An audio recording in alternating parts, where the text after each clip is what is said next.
Oh yeah, we're making Momofuku milk bars, compost cookies.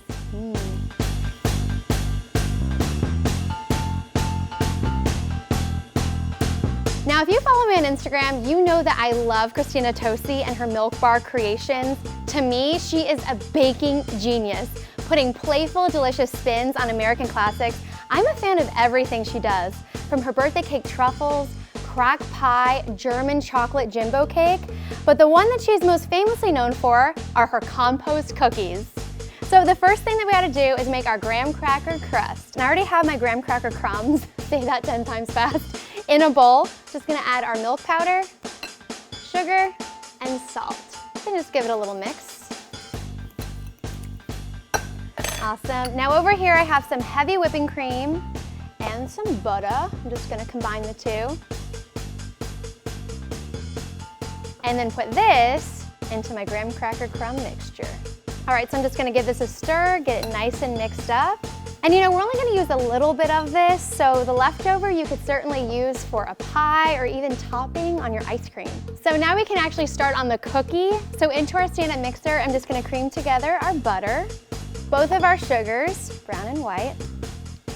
Then we'll add our glucose, and glucose is a great liquid sugar substitute, but if you can't find it, you can also use corn syrup. And now I'm just gonna mix this for 2 to 3 minutes until it's combined. Now as you're mixing it, you wanna be sure to scrape down the sides and get all the ingredients to the bottom of the bowl. Great, now we can add our egg and vanilla.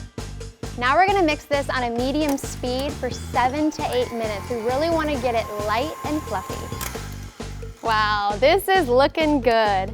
See how fluffy and airy the dough is getting? All right, so now I'm just going to put my mixer on low and slowly add our flour, just a little at a time.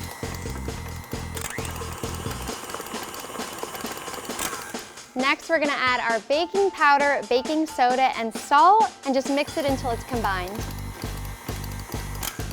Now this is the best part.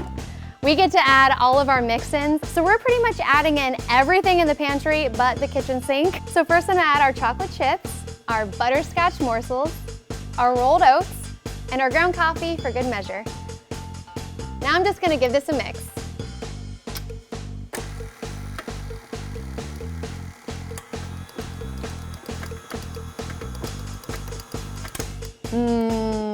This is looking good.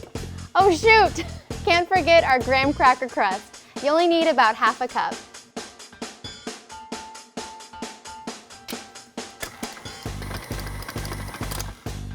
Now, my favorite part, we can add the salty component to the cookie. And what I love about Christina Tosi, we're not just adding pretzels or potato chips, we're adding both of them. So I'm just gonna pour this in there.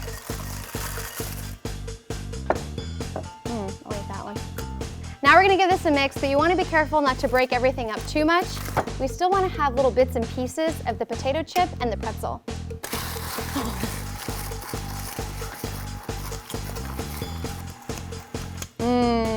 This is looking awesome. Okay, now we can finally scoop out our dough and place it onto a baking sheet that I've lined with parchment paper. And I love just using an ice cream scoop. You just need 2 ounces and give about a 1/2 inch between each. Oh wow, I can really smell that butterscotch. You know, when I was little, my mom used to make the best butterscotch cookies, but sometimes you just make cookies with whatever we had in the pantry. Sometimes it worked, sometimes it didn't. But I love how this cookie is kind of all about just mixing and matching and having fun. Now this isn't the way we're gonna bake these cookies. I'm just gonna pop this into the refrigerator for an hour or up to a week. This is just letting the dough set up so that when we bake them, they don't spread apart and get super thin. You can make the dough ahead of time, and then when you have your holiday party or something, all you have to do is bake your cookies.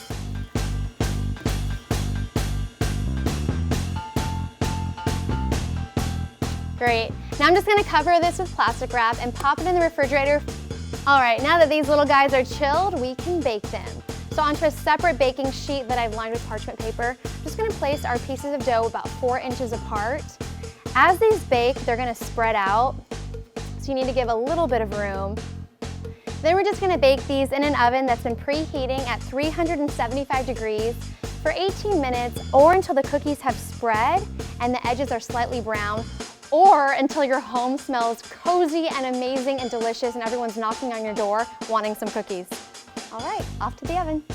Once your cookies are done baking, you want to let them cool on the sheet tray, and then you can transfer them to a plate or an airtight container. They actually keep up to 5 days, but let's be real, at my house these last no longer than an hour. All right, these have cooled, so I can't wait to try them.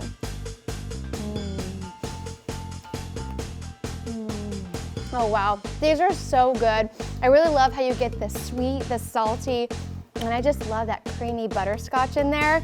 All right guys, I would love to know what you added to your compost cookie recipe. Let me know in the comment box below, or did you stick to the original? And if you enjoyed this video, I know you're gonna love when I hung out with Christina Tosi and learned how to make her German chocolate jimbo cake. Don't forget to subscribe and give this video a thumbs up. We'll see you next time, bye.